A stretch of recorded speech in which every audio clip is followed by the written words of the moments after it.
3 seconds. That's all it took for President Ibrahim Traoré to slam on the brakes, leap from his armored convoy, and wrap his arms around a grease-soaked mechanic on a blistering corner of Ouagadougou. Cameras snapped, soldiers froze, and a city used to sirens suddenly fell silent. 20 years had passed since these two boys, once bound by hunger, laughter, and a single wooden bench, were torn apart by fire, fate, and a country that forgot its promises. Now power knelt before poverty, and every bystander felt the ground shift beneath their feet.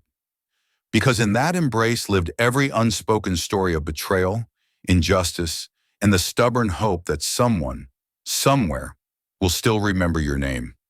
Names and events in this tale have been artfully dramatized to protect reality, but the heartbeat you're hearing, the ache for dignity in a divided world, is as true as the dust in the mechanic's lungs. So pause a moment and ask yourself, in an age of guns, greed, and guarded hearts, would you still recognize the friend who once saved your life? The sun didn't just shine over Ouagadougou that morning, it burned. Its rays pressed down on the cracked pavement like an invisible weight, turning the roadside into a shimmering sea of heat and dust. Each gust of wind didn't cool the air. It just stirred the orange powder into low-hanging clouds that clung to skin, eyes, and lungs. By the edge of a busy intersection, hidden beneath the long shadow of a crooked billboard advertising cheap mobile credit, a man knelt over a motorcycle engine. His name was Thomas, though few people asked. To most, he was just the mechanic, or worse, that dirty guy by the traffic light. His shirt, once white, had long surrendered to grease and time.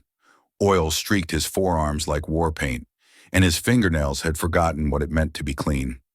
Sweat dripped from his jawline as he tightened a stubborn bolt with bare, blistered hands.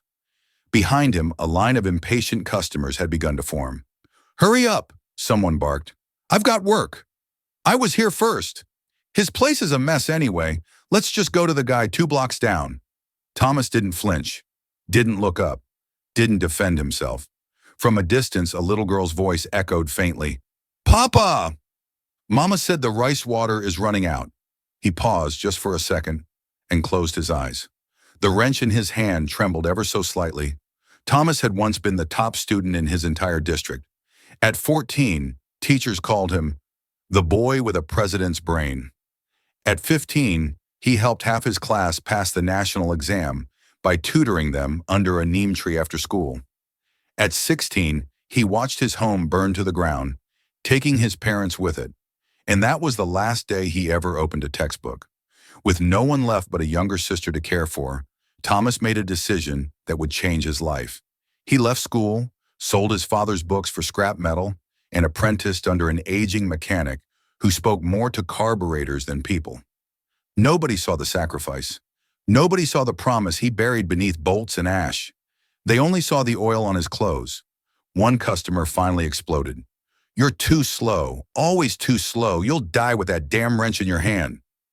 Thomas looked up, not at the man, but at the sky, as if searching for something.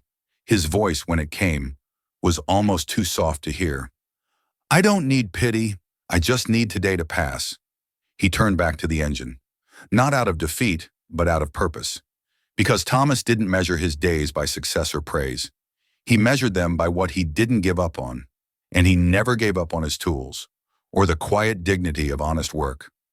What the shouting customer, and the dozens who drove by him every day, didn't know was this. Thomas once dreamed of being a civil engineer. He could recite formulas from memory. He could solve complex equations in his head. He even once stood on a makeshift podium at 13, giving a mock speech to imaginary crowds about rebuilding roads and schools in rural Burkina Faso. But dreams like that have a funny way of fading when you're choosing between food and textbooks. And when no one remembers your name, you begin to forget it too. Still, Thomas never stole, never lied, never begged. He worked with what he had and fixed what he could. But something strange was about to happen. Something that would turn his oily hands into the most watched pair of hands in the country. Something that would challenge every belief he'd built his quiet life upon, and it would all begin with the sound of tires screeching just a few meters away. Long before the heat of engines and the stench of gasoline defined his days, Thomas's world was shaped by books, chalkboards, and mango trees. There was a time, though now it felt like a distant dream, when his hands were stained not with grease, but with ink. And under the thick, leafy shade of the old mango tree behind their village school, Thomas wasn't just a student. He was a mentor, a guide, and a spark that lit other minds on fire. That tree had been their haven, his and Ibrahim's.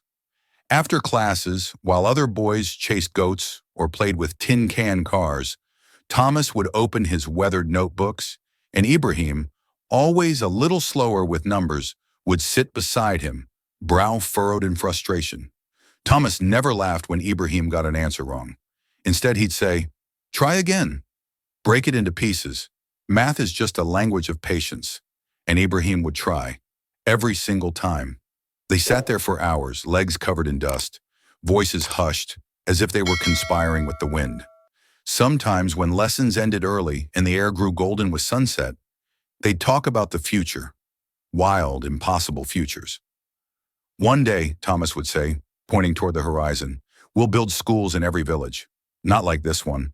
Proper ones with books, electricity, even computers. And roads," Ibrahim would add, eyes wide. "Roads that don't turn into rivers when it rains." They'd laugh then, the kind of laugh only dreamers know, one full of belief, before life teaches you how heavy belief can become. Back then, Thomas was called the professor. Even the teachers leaned on him. He could recite history dates backward, explain equations sideways, and quote poetry from memory. There were whispers that he'd be the first from their district to earn a scholarship to Europe. One teacher even offered to help him apply. But then the fire came. In one night, everything turned to ash. His books, his bed, his parents. No one saw it coming. No one came to help.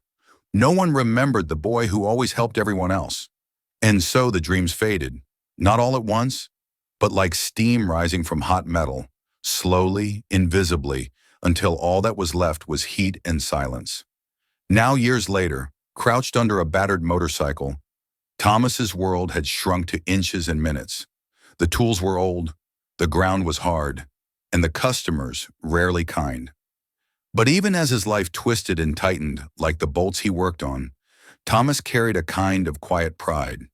He never stole, he never begged, and despite it all, he never cursed his fate. There were days, of course, when memories hurt more than hunger, like when a little boy passing by the workshop asked, "Papa, why is that man always dirty?" Or when he saw teenagers in clean uniforms laughing in the street, young boys who reminded him of himself, but without the burden of tragedy strapped to their backs. Still, Thomas found dignity in the rhythm of labor, the smell of oil, the resistance of rusted metal. It all reminded him that even if he wasn't building the future anymore, he was keeping things from falling apart. That had to count for something. But somewhere deep beneath the dust and noise, a question still haunted him. What would have happened if life had been just a little kinder? If he hadn't lost his parents? If he'd made it to university? Would he be behind a desk now, designing bridges instead of tightening bolts? And what about Ibrahim? He hadn't seen his friend in years. Last he heard, Ibrahim had joined the army. There were whispers, rumors even, that he'd risen through the ranks. Some said he was powerful now, maybe even close to the presidency. But that seemed like another world, another life. As he tightened the final screw and wiped sweat from his brow, Thomas felt the same ache he always did at the end of the day. Not just in his muscles, but somewhere deeper, in the place where dreams go when they're buried too long. He stood slowly, cracked his knuckles, and reached for another job ticket from the pile. Just another day, just another engine, just another piece of a life rebuilt from the ashes. But destiny, it seemed, hadn't forgotten about the boy under the mango tree. Not yet, and it was coming for him, on four wheels behind tinted glass, and with a memory strong enough to shatter the years. It began like any other morning in Ouagadougou. Blistering heat, a sky already pale with haze and dust dancing along the edges of the road as if it had a life of its own. The sun hadn't even reached its peak, but it already bore down with the weight of fire, baking every surface and soaking the city in a dull, sticky sweat. Thomas was hunched beside a battered Yamaha motorbike, its chain jammed and rusted from years of neglect. He held the wrench in one hand, a socket in the other, his brows drawn tight in concentration. Beside him, a cheap plastic radio buzzed with static and music, half drowned out by the endless hum of passing cars, impatient horns, and occasional shouts from street vendors hawking fruit, airtime cards, or cold water in cloudy plastic bottles. Another job, another customer who hadn't shown up to pay. A torn invoice sat crumpled near his foot. The day had barely begun, and already he could feel the dull ache in his spine creeping back, like a stubborn ghost that refused to leave. His shirt clung to his back, soaked through with sweat and dust. But then, something changed. It started with the sound. At first, it was just a low, rhythmic thumping, like a drum beat coming from far down the road. Then came the faint screech of tires, followed by the roar of powerful engines. The air seemed to tremble slightly, and a moment later, the first of the black SUVs appeared. Glossy, massive, and perfectly aligned, the convoy glided down the avenue like a blade through cloth. The lead vehicle had dark windows, flashing lights embedded discreetly in the grille, and soldiers clinging to the sides with cold, practiced eyes. Behind it followed 5 more, identical, menacing, untouched by dust or delay. People stopped what they were doing. Vendors dropped their crates of mangoes. Children pressed their faces to glass storefronts. Even passing cars pulled to the side without being asked. Whispers began to ripple through the crowd like fire through dry grass. "The president! Is it him? That's his car. Look at the flag." Phones came out. People started recording. Some waved. Others simply stared, wide-eyed, as if the convoy were some myth made real. But Thomas didn't look up. He didn't flinch. His hands stayed busy, working the chain free with slow, practiced precision. Whatever spectacle was unfolding around him didn't seem to reach his world of grease, bolts, and broken engines. It wasn't that he didn't care. It was that he didn't have the luxury to. Spectacles didn't fix motorbikes. Presidents didn't pay his bills. Besides, he'd seen motorcades before, always rushing past, always on their way to some place he'd never be allowed to go. He wiped his brow with the back of his wrist and reached for another tool. The convoy slowed. One SUV stopped. The crowd grew louder. A door opened. Boots hit pavement. Soldiers straightened. A man stepped out. Thomas didn't notice. But then, through the noise, the phones, the murmurs, and camera clicks, came a voice. Software familiar. "Thomas!" The wrench slipped in his grip. He froze. The voice again. This time a little louder, but still unsure. Searching. "Thomas! Is that really you?" His heart stuttered. The noise around him seemed to fade. The dust, the heat, the city. It all paused, because he knew that voice. He hadn't heard it in years. And somehow, impossibly, it had found its way back to him. He straightened slowly, eyes wide, wrench still in hand. And there, just a few steps away, standing beneath the brutal midday sun in full military uniform, was the one person Thomas never expected to see again. Not here, not now, not like this. Thomas didn't move at first. He stood frozen, one hand still clutching the wrench, the other hanging limp at his side. The heat around him seemed to vanish, as if time itself had paused to hold its breath. Across the space between them stood a man in full military dress uniform, decorated shoulders, polished boots, a maroon beret tucked neatly under one arm. The sun caught the medals on his chest, making them gleam like small, captured stars. But it wasn't the uniform that stunned Thomas. It was the face, older, sharper, weathered by war and weight, but unmistakable. Ibrahim, the same wide-set eyes, the same slight tilt of the head when he was unsure, the same tiny scar above his right brow, earned during a childhood mango heist gone wrong. It felt impossible. The boy who once forgot how to divide fractions now stood as the most powerful man in the nation. The boy who once fell asleep during geography class now had the power to redraw maps, reassign ministers, move armies. It didn't make sense. It didn't feel real, but it was him. Ibrahim took a step forward. His voice cracked, barely more than a whisper. My brother. And just like that, the dam broke. Thomas felt his knees weaken slightly as emotion surged through him. Shock, disbelief, confusion, but also something deeper. Something buried beneath years of silence and separation. His throat tightened. His heart thudded with old memories resurfacing like ghosts rising from the dust. Then, without warning, Ibrahim stepped forward and embraced him. It wasn't the stiff, polite handshake of a politician. It wasn't the ceremonial half-hug used in photo ops. No, this was raw, unfiltered, real. The president of Burkina Faso, commander of the armed forces, was now hugging a man covered in oil and sweat and dust, right there beside a broken-down motorcycle. Gasps rippled through the crowd. Phones trembled in stunned hands. A soldier nearby instinctively reached for his earpiece, unsure if protocol was being violated. But no one moved to stop it. For a full moment, the two men simply stood there, arms wrapped tight, history between them collapsing into the present. Ibrahim's shoulders shook, and when he pulled back, there were tears in his eyes. He placed both hands on Thomas's grease-stained shoulders and looked at him. Not like a president inspecting a citizen, but like a brother seeing someone he had long feared lost. "I can't believe it's you," he said, his voice breaking. "After all these years, you're still here. You're still Thomas." Thomas blinked hard, his voice barely more than a rasp. "And you're the president?" Ibrahim let out a choked laugh through his tears. Somehow, the crowd, once buzzing with questions, had fallen into hushed silence. A child balanced on his father's shoulders stared with wide eyes. A vendor nearby dropped a stack of oranges without noticing. Even the wind seemed to quiet, as if the entire city was trying to understand what it was witnessing. The contrast was undeniable.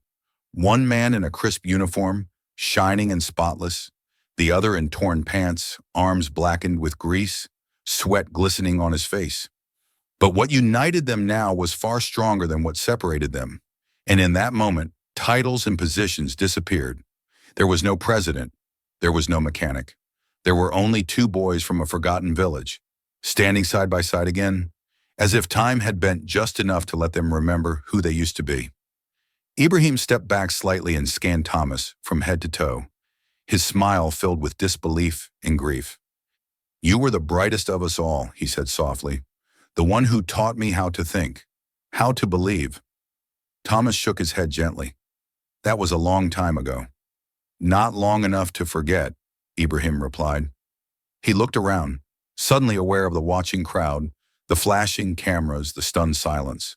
But instead of retreating, instead of returning to his car or calling for his guards, he turned back to Thomas and said something that no one, certainly not the press, the soldiers, or the ministers, was prepared for. "I've missed you, brother." And with those words, the world shifted again. Not because of power, not because of politics, but because, for the first time in a long time, Burkina Faso saw its leader not as a symbol, but as a man, one capable of remembering, of crying, and of reaching back for the things that mattered before the medals and the speeches. And at the center of it all stood Thomas, no longer invisible, no longer forgotten, but still somehow exactly who he had always been. The cameras continued to flash. The murmurs of the crowd swirled like wind around the two men. And yet, in the middle of that chaos, President Ibrahim Traoré didn't retreat to his convoy, didn't wave or nod politely before vanishing behind tinted glass. Instead, he looked over at the small wooden bench just beside Thomas's rusting workshop, faded, cracked, barely holding together. And he walked toward it. Without a word, he lowered himself onto the bench, his crisp uniform creasing against the dusty wood. Then, almost like a child coaxing an old friend into play, he patted the space beside him. Thomas hesitated. The wrench was still in his hand, his clothes soaked through with oil, sweat, and dust. His mind hadn't yet caught up with what was happening. But something in Ibrahim's eyes told him this moment wasn't about appearances, wasn't about power or pride. It was about memory. Thomas sat down.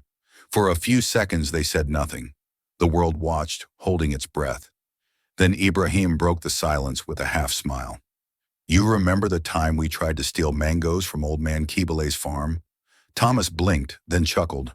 Quietly at first, then louder, as if the memory had been waiting just beneath the surface all these years. Of course I do, he said.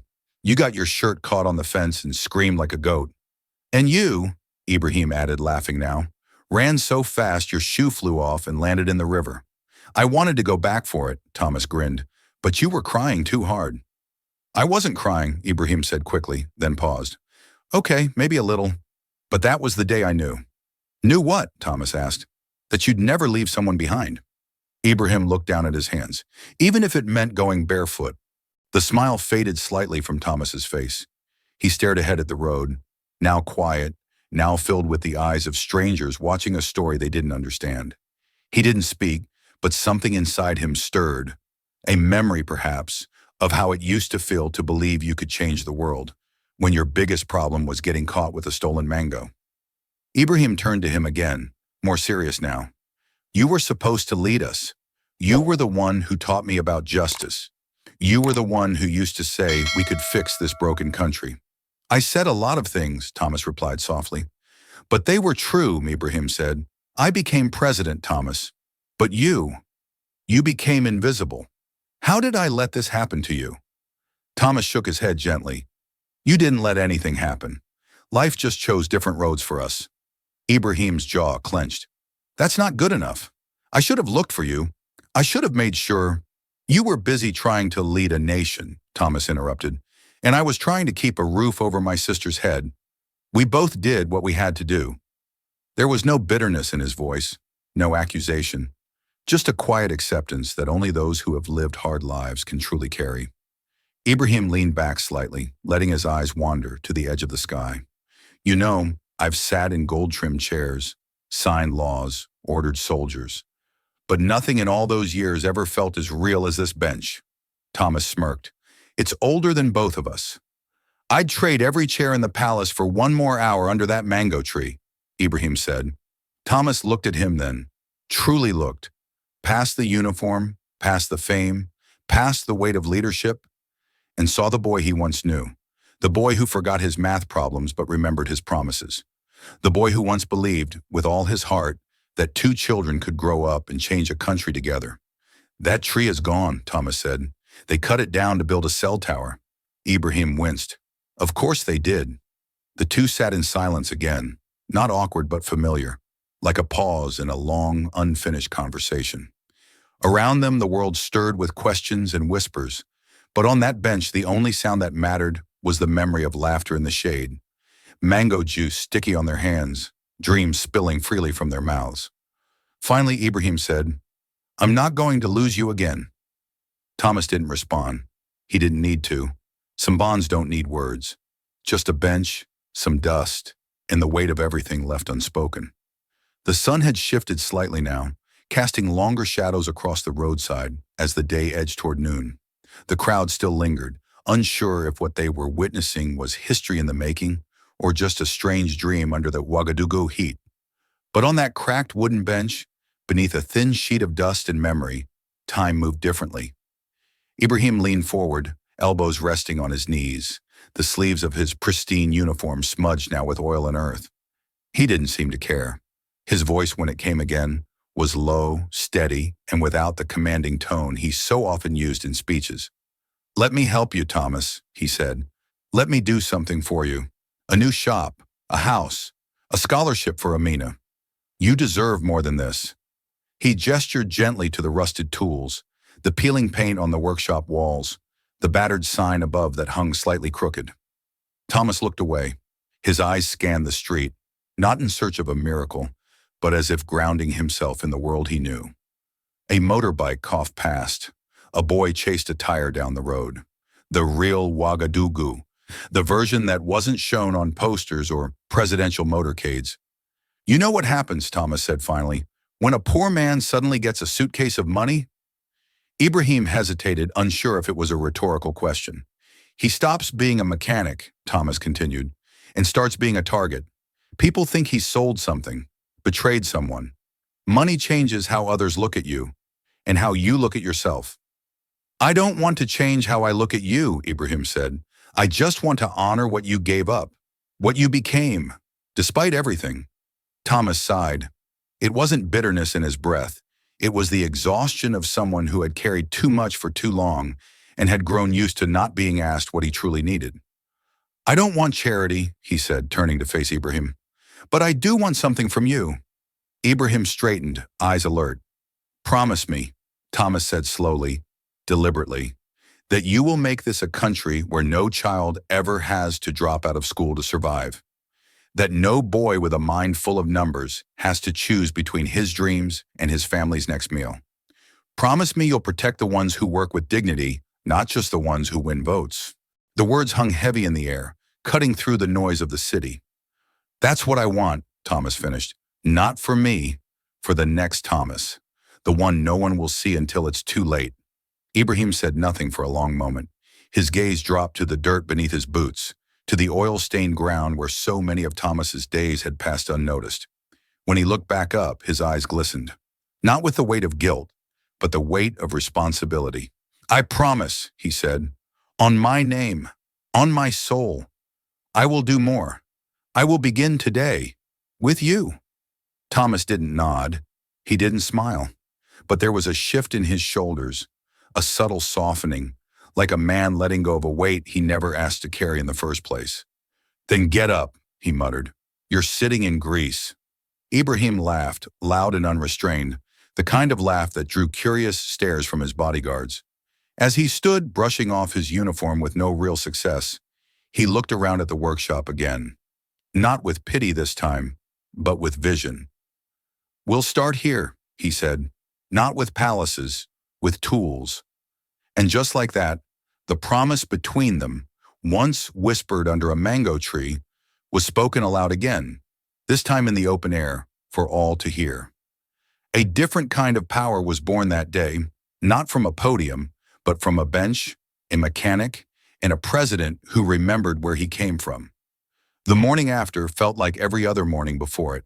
The sun rose, slow and indifferent, peeling back the shadows of the city inch by inch. Roosters called from narrow alleys. Vendors pulled carts from hidden courtyards, their wheels creaking over uneven dirt. A breeze carried the scent of fried dough and charcoal smoke, mixing with the ever-present perfume of dust and engine oil. Thomas stirred on his thin mattress, one leg still tangled in a threadbare sheet. The small fan above him sputtered with an occasional squeak, pushing warm air around the room rather than cooling it. In the corner, Amina slept curled on a woven mat, her arm wrapped around a battered schoolbook she'd taken to bed like a toy. He sat up slowly, joints stiff, back aching in the same familiar spots. His shirt from the day before was slung over a chair, still smeared with grease, still carrying the scent of work. For a moment, the events of the previous day felt like a dream. The convoy, the voice, the bench, the embrace. He could still feel Ibrahim's hands on his shoulders, still hear the words, "I will begin today, with you." And yet everything around him looked exactly the same. He dressed without much thought, washed his face with cool water from a plastic jug, and stepped outside into the light. The street buzzed with life as it always did. A boy chased a chicken past a pothole. Two neighbors argued over who owed who for yesterday's bread. The city, it seemed, had already moved on. So had he, or so he thought. He arrived at his workshop just as he had every morning for years. A piece of flat cardboard still lay where he'd left it, covering a patch of oil on the ground. A cracked mug of tools waited by the door. The wooden bench, now slightly more infamous, still leaned against the wall. He set down his bag, rolled up his sleeves, and got to work. But something wasn't right. The air felt different, quieter somehow. Then came the first murmur. Two boys whispering, half hiding behind a vendor's stall.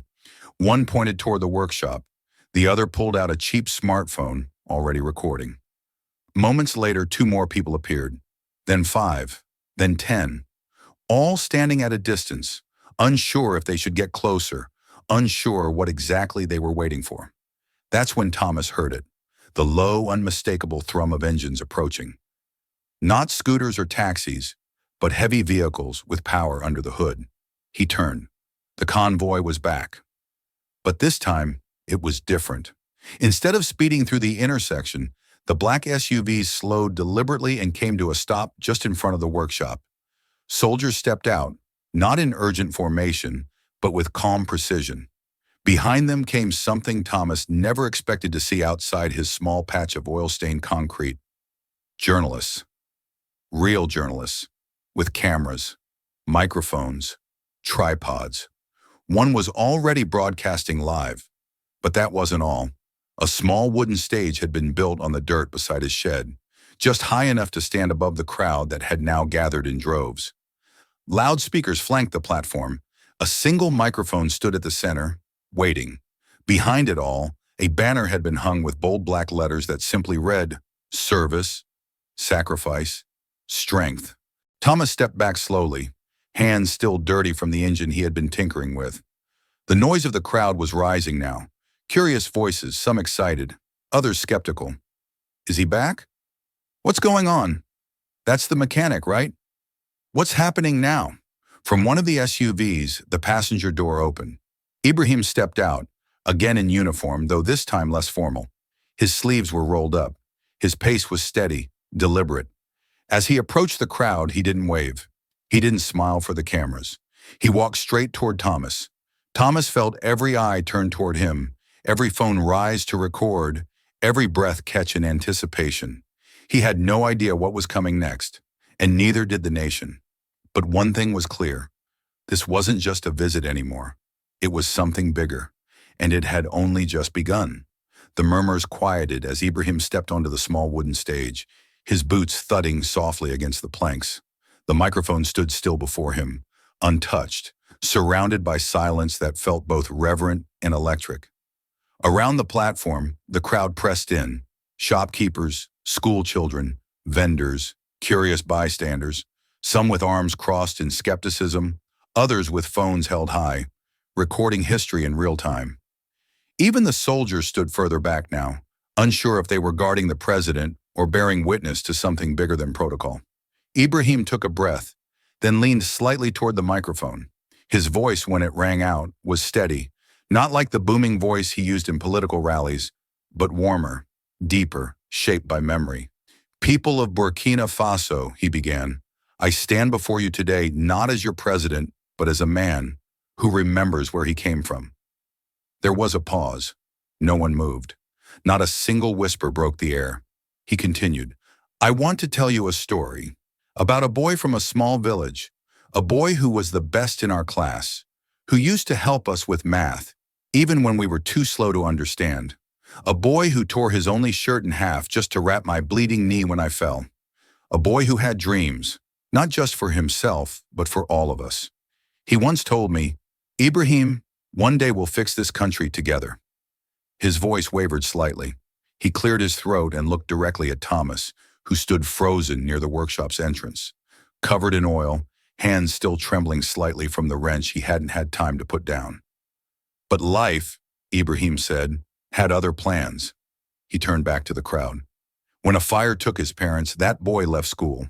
He gave up his future to raise his sister. He walked away from scholarships, from university, from the life he earned, and chose instead to work, day and night, so someone else could survive. While I marched forward in the army, while the world lifted me higher, he stayed behind.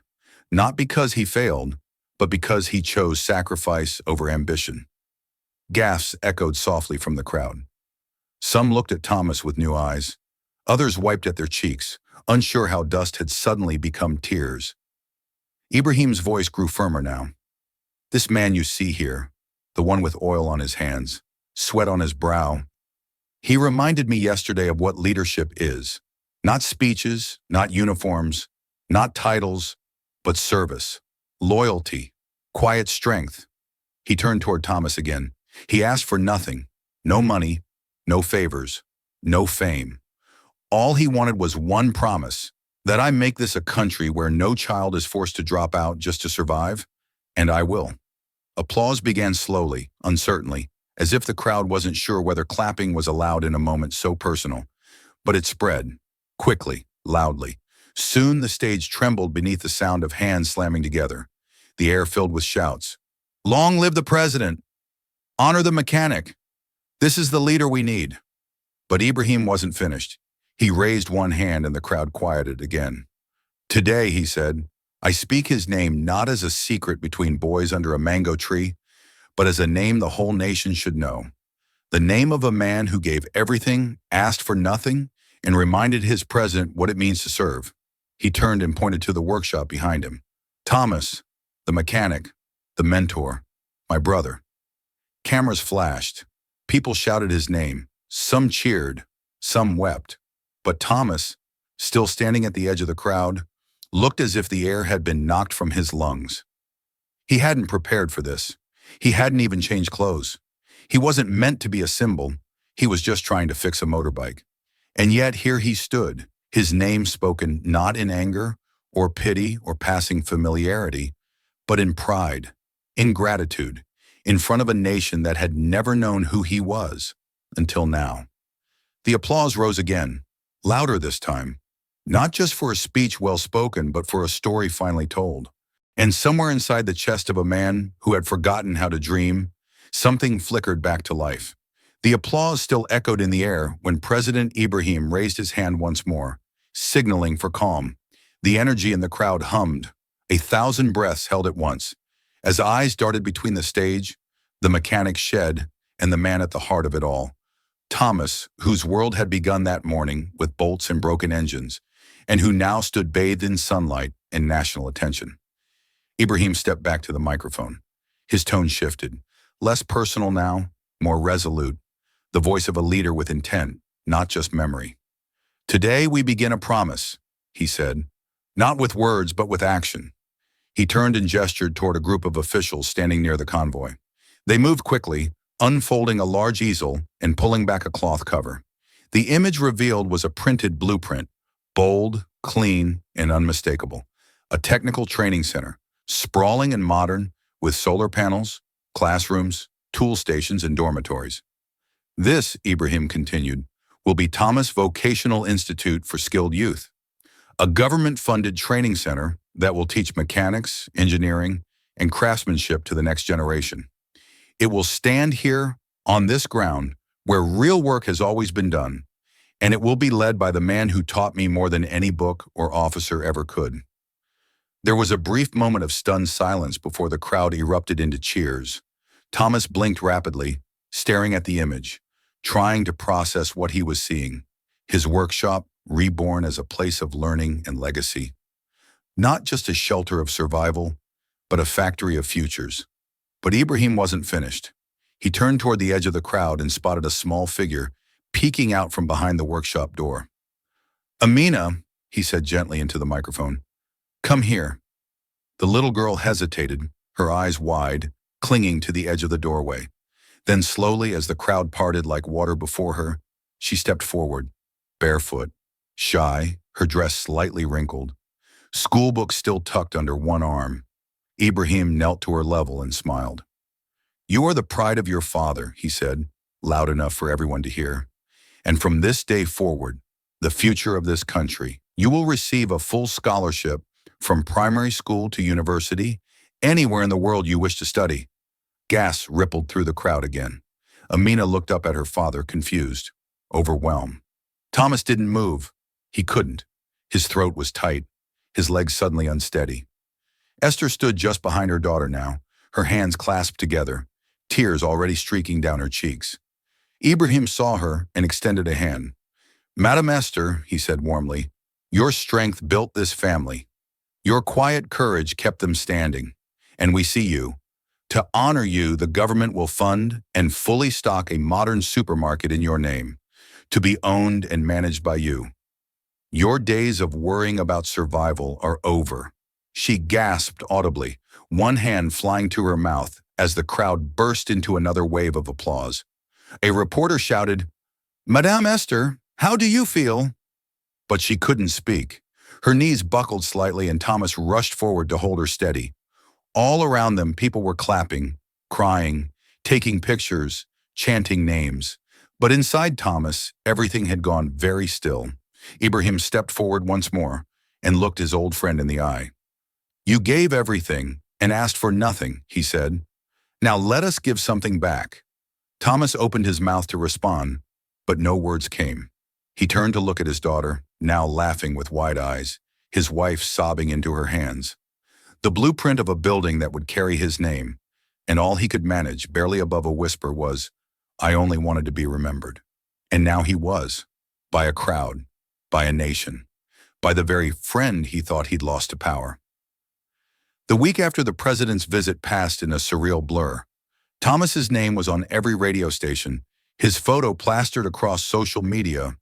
Even the schoolboys who used to laugh at his oil-stained clothes now pointed at him in admiration. But inside the workshop, not much had changed. He still rose early, still cleaned his tools by hand, still squatted in the dirt to fix engines with the same quiet precision. If anything, he worked harder now, maybe out of habit, maybe out of fear, that all of it, the training center, the scholarship, the promise, might vanish as quickly as it had come. It was late afternoon when the black car appeared. It didn't fit the neighborhood. Sleek, polished, tinted windows that reflected the sunlight like mirrors. It pulled up slowly, deliberately, like it was stalking the workshop rather than visiting it. Two men stepped out, both dressed in suits too clean for this part of the city. One tall with dark sunglasses, the other shorter, but with an air of quiet command. They moved with confidence, the kind that didn't ask for permission. Thomas looked up from beneath the hood of a dusty pickup truck, wiping his hands on an old rag. The street had gone quiet again, neighbors peeking from behind doorways, children ushered inside by mothers who knew how to read danger in expensive cars. The shorter man spoke first. "Mr. Thomas?" he asked, voice polite but cool. "Yes," Thomas replied cautiously. "Can I help you?" The man smiled thinly. "We have a business proposal, a private one." Thomas narrowed his eyes, heart beginning to tap harder in his chest. "Come inside," and he said, gesturing toward the small office behind the workshop. Inside, the air was warmer, still carrying the scent of oil and metal. The men didn't seem to mind. The taller one stood by the door like a silent shadow. The shorter one sat and placed a thick brown envelope on the desk. Thomas didn't touch it. "What is this?" he asked.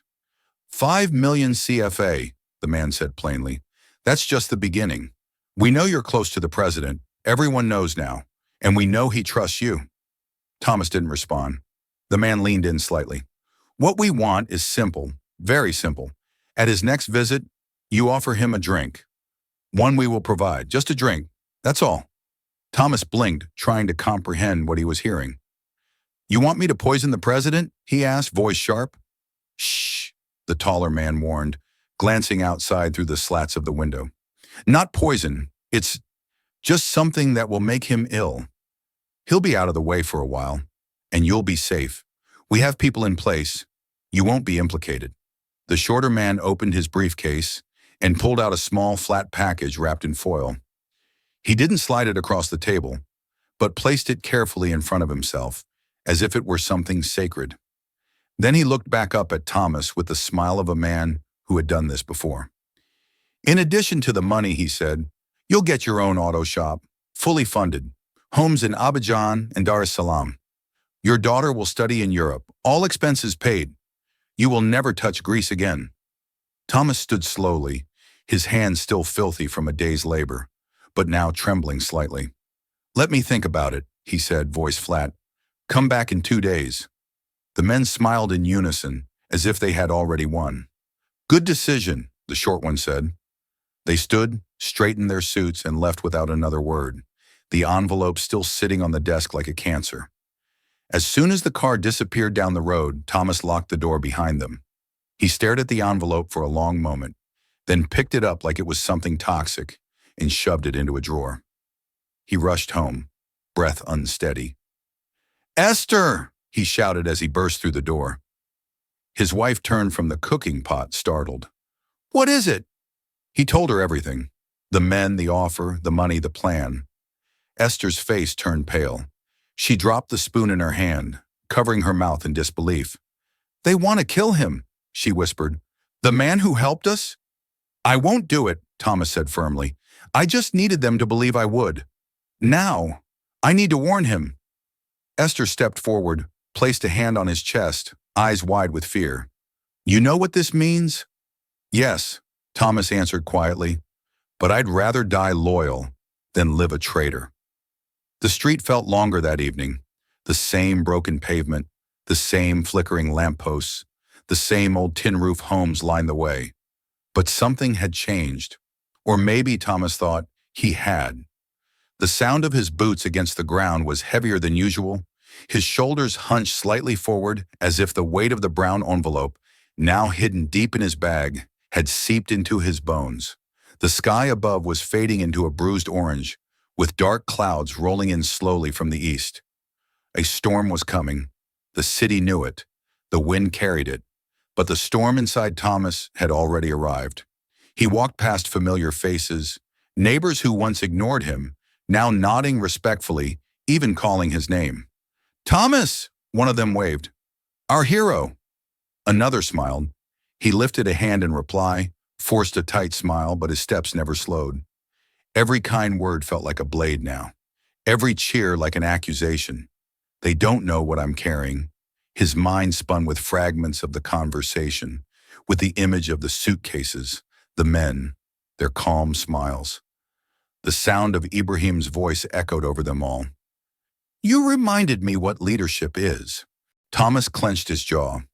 That memory, his friend on the stage, publicly honoring him, the warmth of his words, the way he'd looked at him like a brother found, cut deeper than any threat those men could make. By the time he reached home, night had fallen. The lights inside were dim, the smell of stew drifting through the air. Amina was humming softly in the next room. The simplicity of it, this quiet life, this home built from sacrifice, nearly broke him. Esther was at the stove, stirring slowly when he entered. She turned with a smile that immediately faded the moment she saw his face. "What happened?" she asked, her voice low, alert. Thomas didn't answer.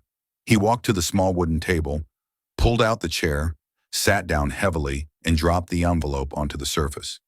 Esther stared at it, eyes narrowing. "What is that?" He looked up at her, voice hollow. 5 million CFA. She blinked. "What?" "They came to the workshop. 2 men, clean suits, black car, said they had a business proposal." His voice dripped with disgust on the last word. Esther moved closer, slowly, as if the envelope might explode. "What kind of proposal?" Thomas hesitated for a beat too long. "Thomas," she said more firmly now. "What kind?" He exhaled shakily. "They want me to betray him." The silence that followed was immediate and absolute. Esther's hand stopped midair. Her eyes locked onto his, wide and unblinking. "They want me," he continued, "to give Ibrahim a drink. One they provide. Not poison, they said, just enough to make him sick. Remove him for a while. They said I'd be safe, that I'd be rich. A real auto shop, houses, Amina in Europe." He trailed off, watching as the words settled into the room like smoke. Esther didn't speak right away. She sat down across from him, her gaze never leaving his. Then, in a voice that was barely above a whisper, she said, "The man who lifted us out of nothing, who gave our daughter a future, and they want you to harm him?" Thomas nodded. "They said no one would ever know." She leaned forward, placing her hand on top of his. "But you would. You would know." He nodded again, this time slower. "That's why I told them I'd think about it. To buy time." Esther's hand tightened. "Then we tell him. Now." Thomas hesitated. "What if they're watching? What if this puts you and Amina in danger?" Esther straightened, her eyes fierce. "You always protected us, Thomas. Now it's time we protect what's right. That man trusted you. He called you his brother. We can't let them win." For a moment, the storm outside cracked across the sky with a sound like a warning. Rain began to fall in soft, tapping waves on the tin roof above them. Thomas stood slowly, lifting the envelope again, heavier now with what it symbolized. "I'll need to get a message to the presidential guard. Quietly. I'll use the assistant's number." Esther stood with him. "Do it, and take the evidence. All of it." As thunder rolled in the distance, the two of them stood in the flickering lamplight of their small kitchen. Not afraid but steady, because some storms must be walked into, not away from. The next morning, Thomas rose before the sun. The air outside was damp and heavy, carrying the scent of wet earth from last night's storm. The city was still quiet. No market calls, no motorbikes. only the soft rustle of wind through empty alleyways. It was the kind of silence that felt like the moment before a verdict. He moved with careful precision. Every action felt deliberate, washing his face, dressing, tying his laces, each motion echoing in his mind like a question. Are you ready? Are you sure? But he already knew the answer. He had made his choice the moment he opened that envelope and felt disgust instead of temptation. Esther stood by the door, watching him as he tucked the thick brown envelope into his satchel. You remember what you're going to say, she asked softly. Thomas nodded. I'll tell them I'm in, that I've thought it through, and I'm ready. And your face, she asked, searching his eyes. Can you lie to them? I don't have to lie, he said. I'll let them assume. That's what men like them do. They hear what they want. She gave a small, grim smile. Just come back safe. He stepped forward and embraced her. Her hands clung to his back a second longer than usual. Amina was still asleep, curled up with her schoolbook again. He looked at her once more before leaving, as if capturing a photograph to carry in his mind. Outside, the sun was beginning to rise. The sky glowed in hues of gold and lavender, the city slowly exhaling as morning stirred it awake. Thomas walked the familiar road toward the workshop, his satchel slung over his shoulder, the envelope inside feeling heavier than any wrench he'd ever carried. When he arrived, the two men were already waiting. Same suits, same smiles. The black car idled behind them like a shadow. You made a wise choice, the shorter man said without waiting for a greeting. Thomas didn't shake hands. He nodded once and opened the door to his office. Inside, the table had been cleared. No invoice books, no grease rags, no distractions. He wanted everything they said to be on record, at least in his memory. The taller man stayed by the door. The shorter one sat and placed the same silver packet on the table as before. You'll receive the signal in 3 days. The president will visit again. You serve him a drink. We'll handle the rest. No more noise. Thomas opened the envelope, pretending to inspect the money. What happens after? You disappear for a while, the man said. We'll take care of your family. You'll be in Côte d'Ivoire before anyone asks questions. Thomas closed the envelope, nodding slowly. I'll be ready.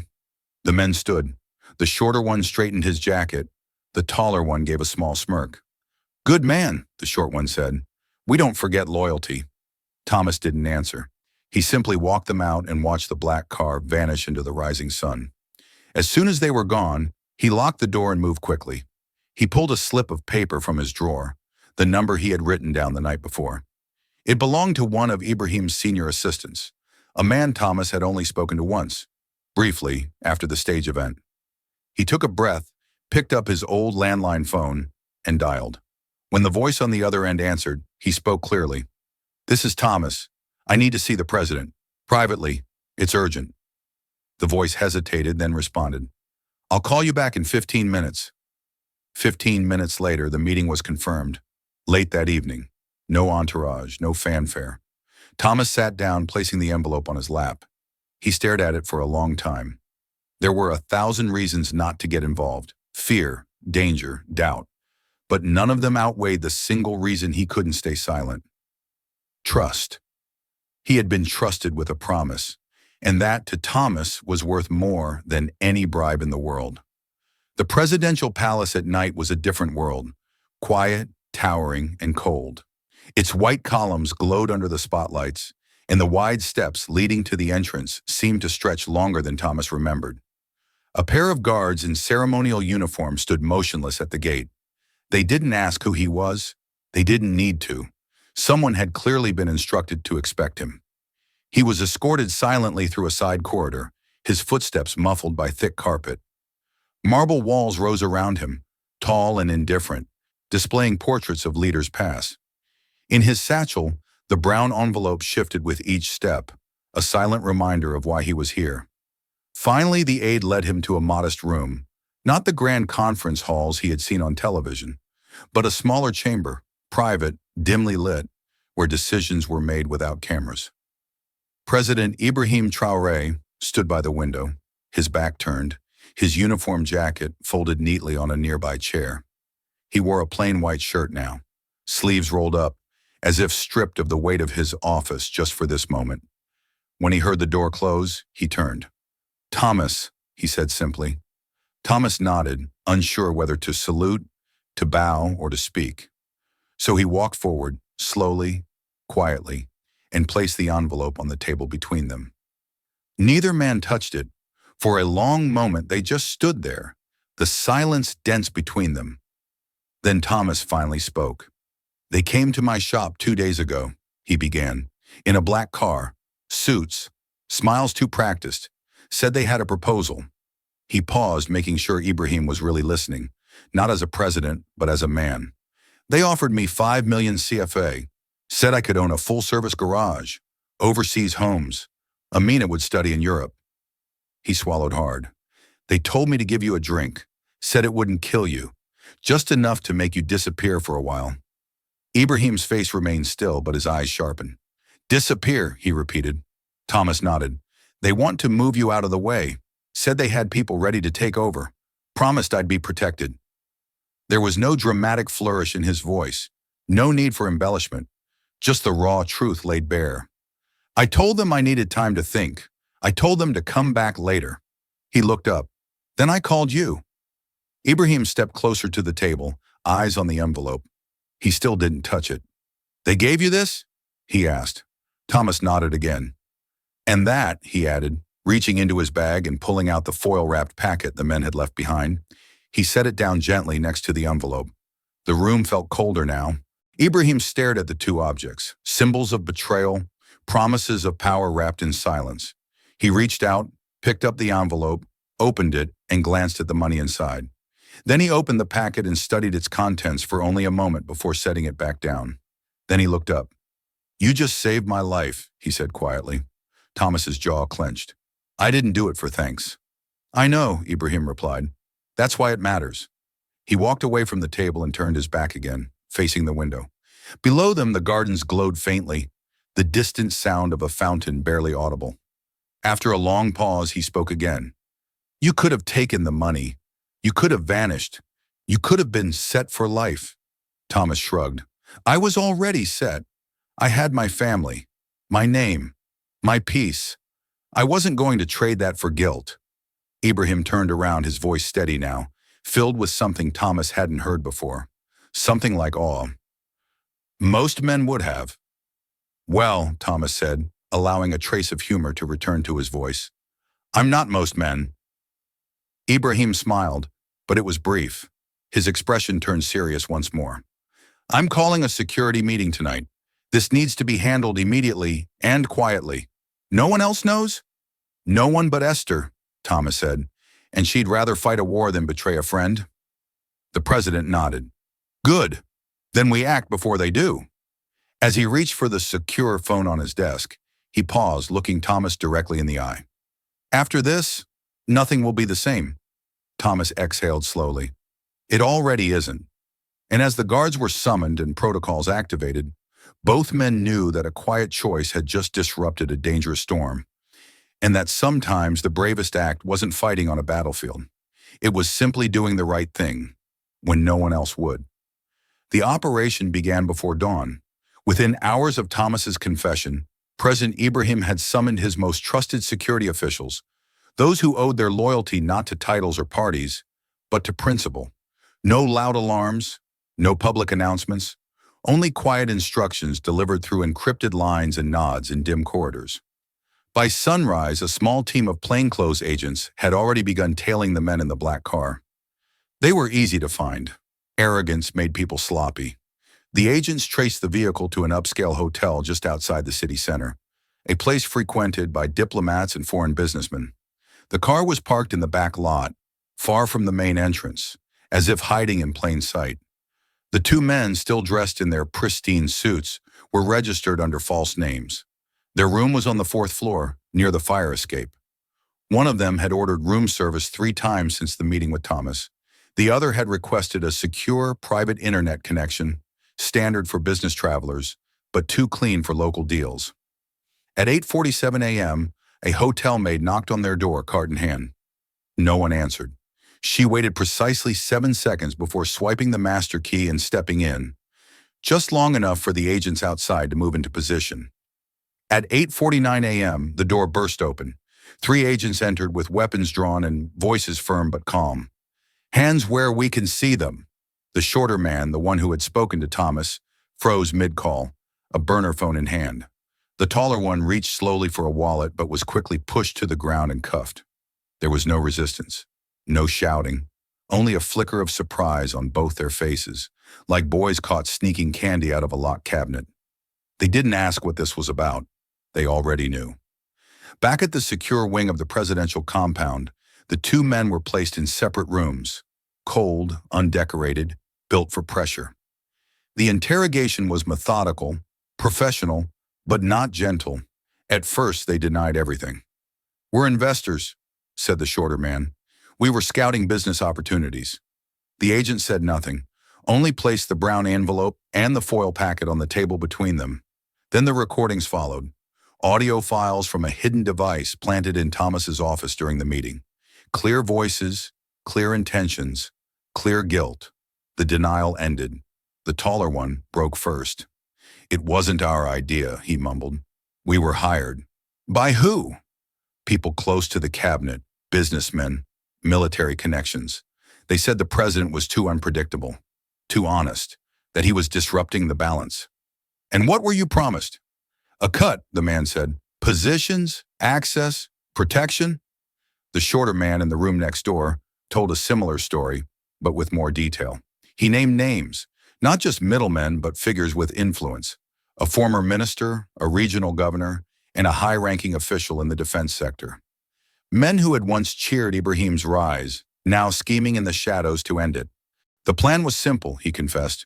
Remove him temporarily, declare a health emergency, transfer power to a caretaker council, then elections, controlled ones. "And if he died?" The man hesitated. "Collateral." The president listened to the recordings from his office, expression unreadable. He had suspected factions were moving against him, but this level of coordination, the speed, the audacity, it hit harder than he had expected.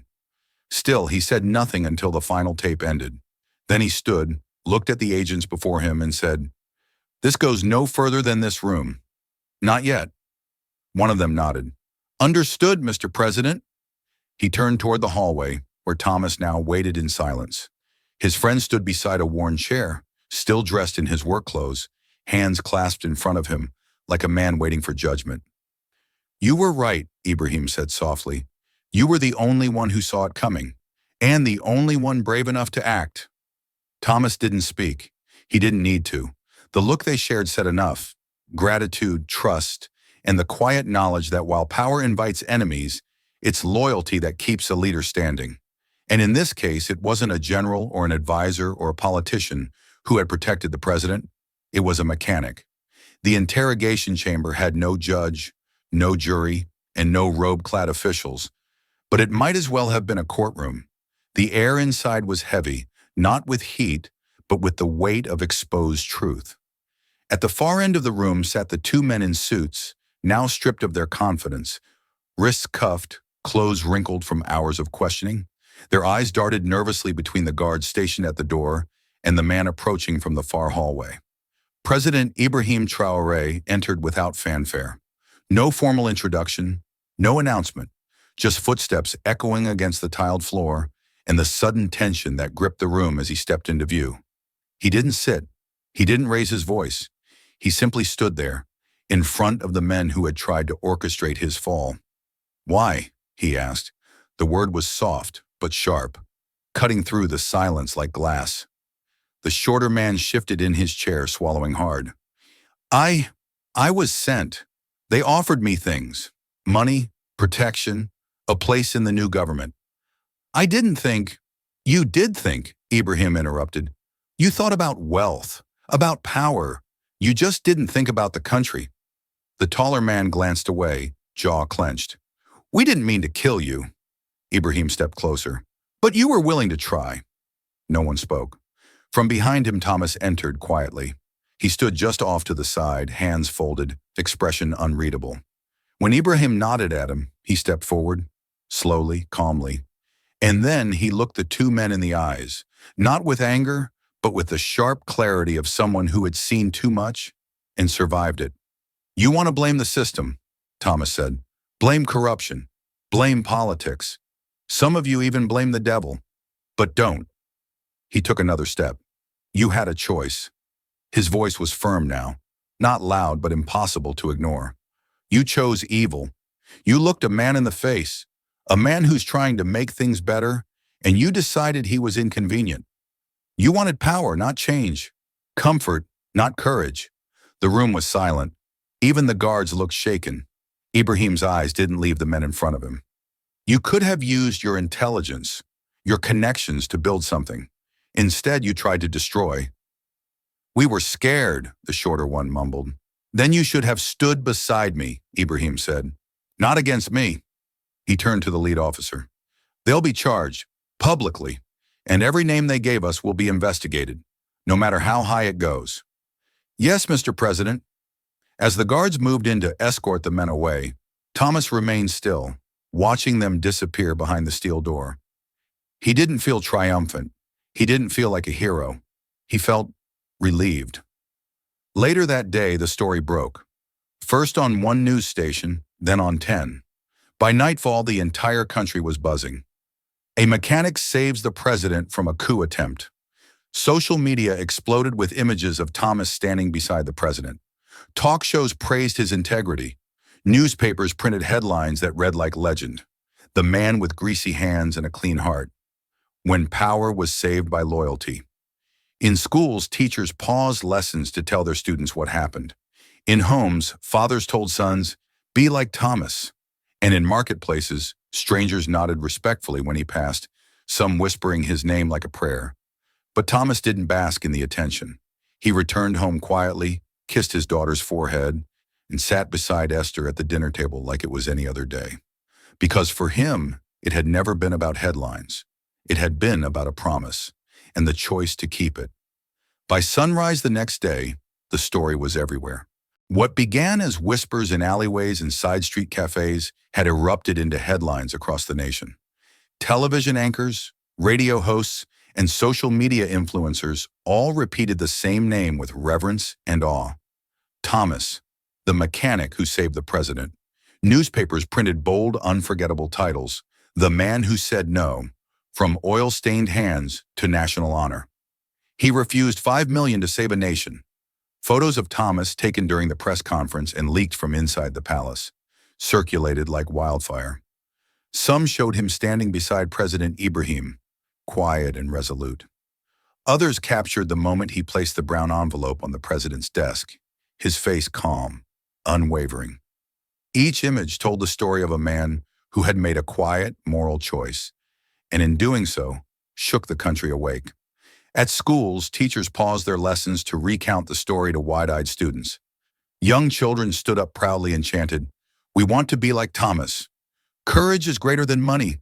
In crowded marketplaces, elderly women who once haggled with him over tire patches now bowed slightly when he passed. Mechanics from nearby towns made pilgrimages to his workshop, now a training center, just to shake his hand or take a photo. His name had become more than a name. It was a symbol. At home, Esther watched it all unfold with quiet grace. Her small kitchen, once filled with worry, now echoed with laughter. Amina ran through the halls holding her new school bag, already dreaming of the universities abroad that now lay within reach. Despite the flood of attention, Thomas remained unchanged. When asked by a journalist how it felt to be a hero, he simply replied, "I didn't save a president, I saved a promise." And that was the truth that resonated beyond headlines or praise. While others saw him as a national hero, Thomas saw himself as a man who had been given a chance to do what was right, and chose to do it, not for reward, but because some things like loyalty and truth were worth more than any bribe. And in a country hungry for hope, his no became the loudest yes the people had heard in years. That evening, long after the reporters had packed up their cameras and the noise of the day had faded into a soft breeze, there was a quiet knock on Thomas's door. No convoy, no security detail, no announcement. Just Ibrahim, standing alone on the doorstep, wearing a plain shirt and old sandals, like he used to. Thomas opened the door, surprised but not startled. He stepped aside wordlessly, and his old friend walked in like he'd never left. Esther brought tea without being asked. Amina peeked shyly from behind the curtain, then ran over and hugged Ibrahim tightly around the waist. He smiled and lifted her briefly, planting a kiss on her forehead before sitting beside Thomas on the old wooden bench outside. For a long moment, neither man spoke. The sky above was dark and clear. Crickets chirped somewhere nearby. From the distance came the sound of a motorcycle rumbling through the night. Then Ibrahim said, almost in a whisper, "You're not just my friend, Thomas. You're my brother. You've always been." Thomas looked down at his hands. "You remembered." Ibrahim nodded. "Every word, every promise. That tree behind your old house. I still see it. You remember?" Thomas let out a soft laugh. "Of course. We used to sit under it, legs covered in red dust, dreaming of saving the country." "And you did," Ibrahim said, voice full of emotion. "You saved it when it mattered most." Thomas looked over at him. "So did you." The two men sat quietly for a while, sipping tea, staring into the dark. Two boys who had once shared mangoes and dreams beneath a tree, now men bound by something even deeper.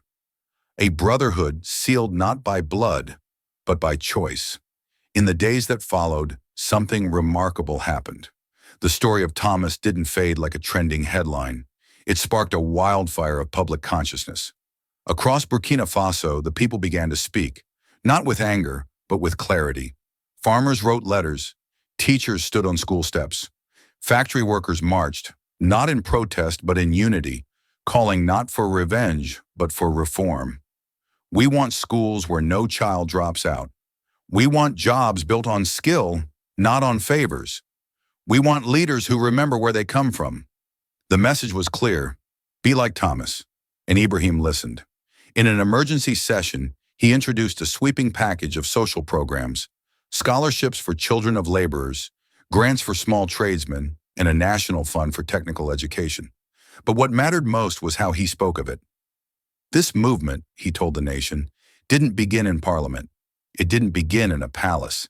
It began in grease-stained hands under a tin roof at the edge of a dusty road. The crowd erupted. In a country long shaped by struggle, the people had found their voice, not through power, but through principle. And its echo had begun from a mechanic's bench. The National Auditorium was packed. Cameras flashed. The crowd stood as Ibrahim took the stage, but this time, not alone. He called up Esther and Amina. Esther, trembling, was honored for her strength and loyalty. "You kept your husband anchored in truth," Ibrahim said. "Now your family will never worry about survival again." He handed her the deed to a new supermarket, Esther's Market, fully stocked and staffed. Then Amina stepped up, nervous but glowing. "This girl will study in any university she chooses, anywhere in the world," Ibrahim announced. The crowd cheered wildly. Amina burst into tears, clutching her father's hand. Thomas stood off to the side, quiet, moved, his eyes filled with gratitude, not for riches, but for recognition, peace, and legacy. Weeks later, the roadside workshop had become a thriving national training center. Students arrived from across the country, boys and girls eager to learn, to build, to believe. The walls were covered in bright murals. One read in bold graffiti, "Skill is power. Honesty is strength." Inside, Thomas walked the aisles, not just a mechanic anymore, but a teacher, mentor, and guide. He fixed engines, yes, but he also fixed something deeper, the belief that dignity lies in hard work, and truth never goes unnoticed. The sound of hammers, laughter, and ambition filled the air. The future had wheels now, and it rolled forward from this very place. Late one night, President Ibrahim sat alone in his study, the palace quiet around him. On his desk lay an old photo, two boys in dusty school uniforms, arms around each other, dreaming under a mango tree. He stared at it for a long time. Outside, the stars blinked in the clear sky, the same stars they used to point at as children, dreaming of changing the world. A soft smile touched his lips, then almost a whisper. "Some leaders are protected by guards, guns, and gates, but I am protected by a friend." Hope lingers. This story moved me deeply, not because it was grand, but because it was real.